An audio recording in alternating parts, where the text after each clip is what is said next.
শ্রীরামকৃষ্ণদেব বলিতেন, দেখো, শুধু পড়াশোনাতে কিছু হয় না। বাজনার বোল লোকে মুখস্থ বেশ বলতে পারে, হাতে আনা বড় শক্ত।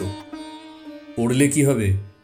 সাধনা তপস্যা চাই, তাঁকে ডাকো। লাটু মহারাজের জীবন প্রমাণ করে, ঈশ্বর উপলব্ধির জন্য শাস্ত্র পাঠ নহে, প্রয়োজন হৃদয়ের পবিত্রতা ও অন্তরের সাধনা। তাহাই প্রকৃত জ্ঞানের উৎস। শঙ্করাচার্য যেমন বারংবার আমাদের স্মরণ করাইয়া দিয়াছেন আত্মা, দেহ ও মনের অতীত, তেমনি লাটু মহারাজ বলিতেন, পারিপার্শ্বিক বা আত্মীয় স্বজনের মায়া ত্যাগ সোজা।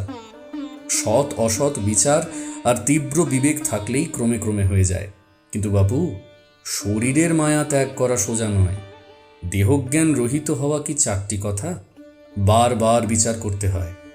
মনে মনে এই বিশ্বাস দৃঢ় করতে হয় যে শরীরটাও আমার নয়, মনটাও আমার নয়, ইন্দ্রিয়াদি বুদ্ধি প্রভৃতি কিছুই আমার নয়।